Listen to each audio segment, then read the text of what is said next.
So hello, what's up mga ka-J-Vlog? Welcome ulit sa panibagong video, and for today's video, ayan, mag-unbox tayo ng isang malupitang mid-range smartphone ngayon ni Poco or gaming smartphone ngayon ni Poco, ang Poco F6. Maganda kaya ito? Tara mga ka-J-Vlog, check natin.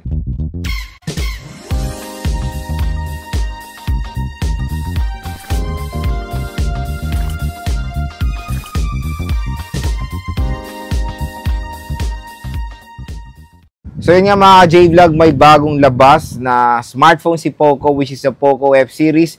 At ito nga ang ating i-unbox or yung focus natin sa ating content is the Poco F6. At itong variant na i-unbox natin is yung base model na 8GB of RAM and 256GB of internal storage. Pero ang SRP nito mga J-Vlog is 21,999 pesos or almost 22,000 pesos. Tapos yung pinakamahal na variant which is yung merong 12GB, 512GB na merong presyo na 24,999 pesos or almost 25,000 pesos. So, kahit na itong base model ay napakalupit na rin na mo-offer, minimum is 8GB to 56 na yes, okay na okay naman yan for me for gaming. Perfect na minimum na talaga is 8GB of RAM.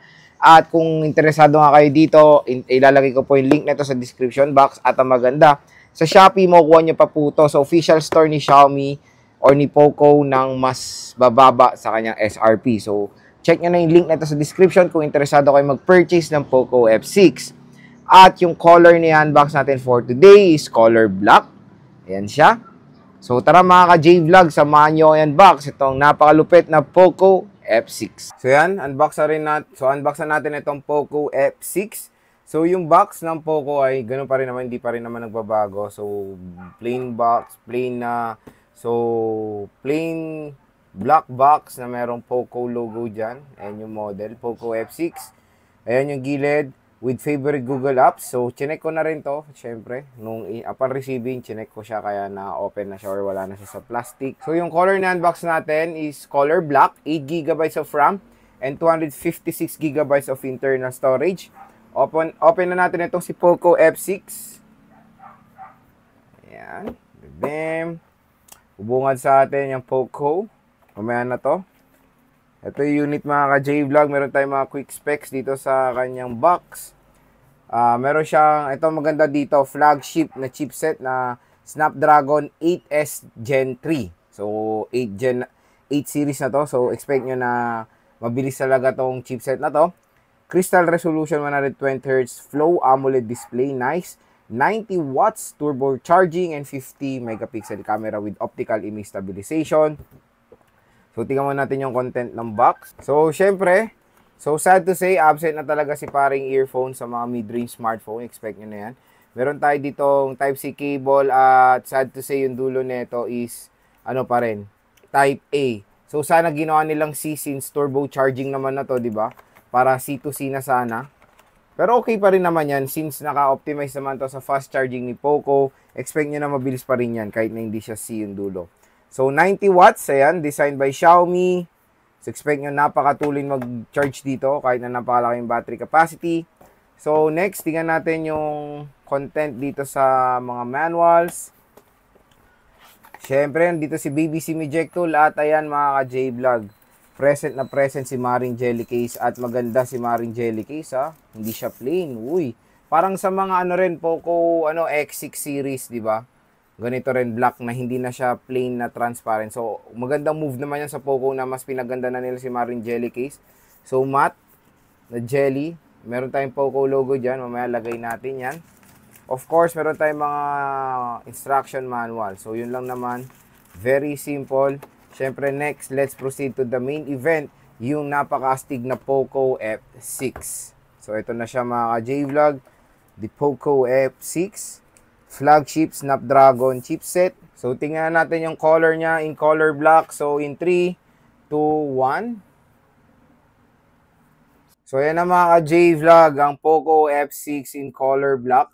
So, ito yung magandang move ni Poco. Ginawa na nilang matte finish yung back cover dito sa Poco F6. So, kasi sa iba nilang, di ba, smartphone na glossy black. So, sobrang prone sa mga fingerprint smudges and prone sa fingerprints.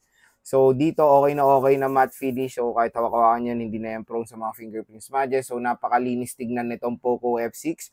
And tingnan nyo naman yung flash niya, napakaganda. So, circular flash na rin siya with a dual rear camera setup. So, hopefully, yung camera nito ay magbibigay sa atin ng outstanding camera performance. And later on, magpapakita po ako ng mga photo samples ng Poco F6. So, yan nga, meron siyang 50 megapixel. Ito maganda dito dahil optical image stabilization na siya. Hindi na siya EIS, OIS na po siya. So, meaning mas maganda po ang stabilization netong si Poco F6.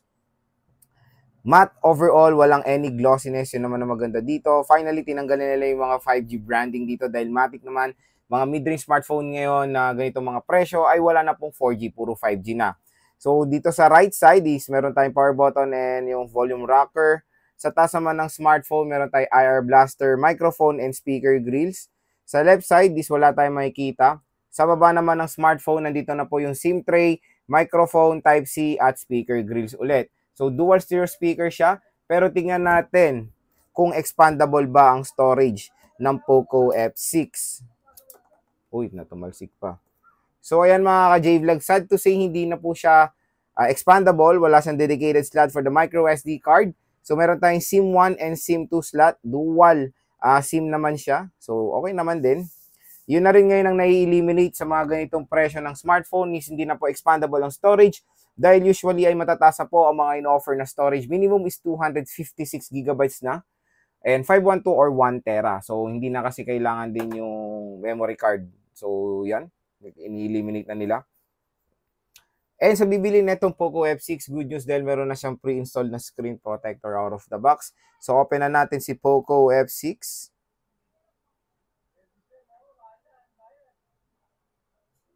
Yan, Poco powered by Android. And lagay na natin si Maring Jelly Case while opening. So, ayan mga J-Vlog, oh. Ang ganda rin, no? Perfect fit. Ganda ng camera module, napakalaki. And nakapakalaki din ng flash. So, okay na okay si Maring Jelly Case. Ang sarap sa feel. Ayan, no? Okay na okay yung texture niya. Poco logo. And syempre, sinet up na rin natin to. Siyempre, ang pinakabubungad sa atin dito is of course yung kanyang gorgeous display. AMOLED display na to mga J-Vlog. And tingnan natin yung storage niya out of the box kung ilan na ang natira. Okay. So, check natin. So, HyperOS na rin to. Wala na pong MIUI sa mga bagong labas. And wait, kinakapa ko pa na sa new settings. Settings, ayan. Tingnan natin yung quick specs. Storage, ang laki agad ng na-occupied. Wow, 30 gigabytes agad. Wala pa ako in-install ng sarili ko ditong mga apps. Tignan nyo naman kasi ang system, mga ka-J-Vlog. 17.5 or 17.4 plus 9.32 gigabytes. So, napakalaki agad nung HyperOS na nakain dito. So, 256 gigabytes na talaga minimum storage. So, meron pa naman kayong mga na 200 plus gigabytes. So, marami pa naman din yan. Don't worry. And of course, 8 gigabytes of RAM. So, extended naman ng RAM niya up to 4 gigabytes. Display is, of course, support ng 120 Hz screen refresh rate. So, ayan. Naka-custom refresh rate tayo ng 120 Hz. So, ayan. Ni-refresh muna niya. Ayan. So, all goods na all good. Pati display, napakaganda ng display nitong Poco F6. Poco F6 ay merong dual rear camera. Yung main camera niya is merong 50 megapixel Sony IMX A8 II na merong optical image stabilization, 8 megapixel ultra-wide na Sony sensor din siya. At pagdating sa front camera, meron tayong 20 megapixels na capable ng Full HD 1080p video recording up to 60 FPS sa front. Sa rear naman is kaya mag-shoot ng 4K video recording.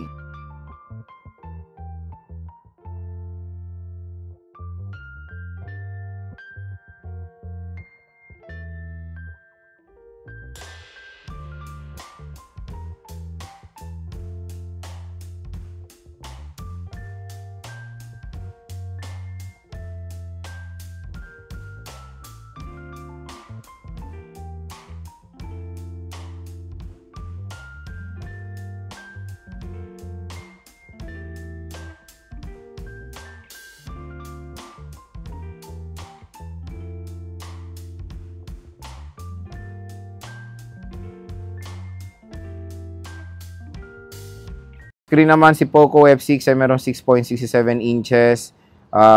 AMOLED display na may resolution at 1220 by 2712 pixels na meron 446 pixels per inch. Support niya ang Corning Gorilla Glass Victus Protection, 120 screen refresh rate, at of course, naka-punch-hole display siya. Source naman out of the box, Android 14 siya with Xiaomi HyperOS. Sa chipset, meron siyang Qualcomm Snapdragon 8S Gen 3 chipset. Meron siyang octa-core CPU na merong clock speed na up to 3.0 GHz, and sa GPU naka Adreno 735 siya. At pagdating naman sa battery, meron tayong 5,000 mAh na removable battery na support ang 90-watt fast charging rate. So next one mga ka-J-Vlog, ayan, gusto ko i-share sa inyo yung first impressions ko dito sa bagong labas na Poco F6. So yan, unbox na natin itong Poco F6. Next is gusto ko i-share sa inyo yung first impressions ko dito sa bagong mid-range smartphone ni Poco. Number 1 sa display. So, yung display quality niya mga J-Vlog, yung screen size ay okay naman. Perfect na perfect yan for gaming. 6.67 inches. Tapos yung resolution niya is above Full HD 1080p dahil ang resolution nito is 1220. So, mas mataas pa sa 1080p na Full HD+. Kaya okay na okay to. Mas mataas yung resolution. And of course, yung display quality nitong Poco F6 is AMOLED. So, nung in-unbox ko nga to for the first time is nakita ko na napakaganda ng screen netong smartphone na to. Napakapulido, very siya, sharp yung display. And ang maganda rin dito, matibay din yung display niya dahil protected siya ng Corning Gorilla Glass Victus. When it comes sa kanyang display, overall display, napaka-premium po ng ma-offer ng Poco F6. Number 2 mga J-Vlog sa RAM at ROM. RAM at ROM, not bad kahit yung base model niya is 8GB, 256GB. So, minimum na yan for gaming, okay na okay. Tapos yun nga, kung nakukulangan kayo dyan, may na-offer silang mas mataas, which is 12GB, 512GB. So, napakataas yan mga J-Vlog at marami kayong magagawa or marami kayong malalagay na games. Kahit nasa 256 marami na talaga kayong malalagay.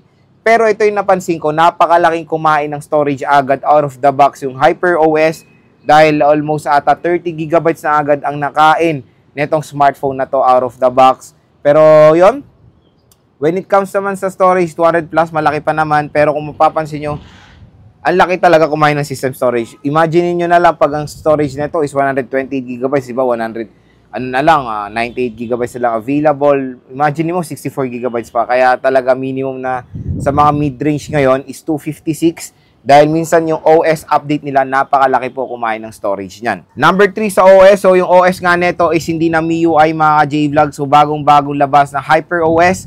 So to be honest, hindi ko pa masyadong natatry ang HyperOS.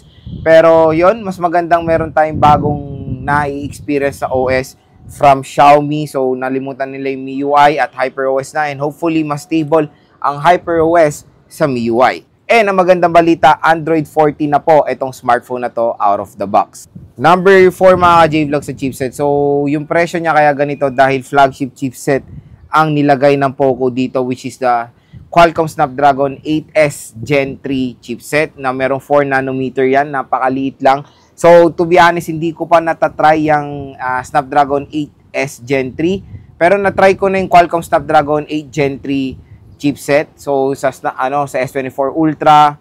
Pero dito, yung 8S, hindi ko pa natatry ito. Hopefully, dahil specs-wise, okay naman yung GPU niya, Adreno 735, and yung clock speed nito napakataas, which is 3.0 GHz. So, syempre, F-series, alam niyo naman, focus na sa gaming, kaya panigurado, matik na matik, maganda po ang gaming performance ng Poco F6. Number 5 sa kanyang charging rate, napakatulin, 90 watts charging rate, perfect na perfect yan for gaming, kaya no worries. Malubat man itong malaking 5,000 mAh battery niya, madali lang po itong full charge. Salamat sa kanyang napakatulin na charging rate. So ilang mga J-Vlog yung first impressions ko dito sa Poco F6. Abangan nyo na lang po yung full review and game test ko dito sa smartphone na to na matik. Maganda to for gaming. Pero yon, abangan nyo na lang mga J-Vlog. And kung interesado nga kayo dito sa napakalupet na Poco F6, huwag kayong mag-alala. Ilalagay ko po yung link nito sa description.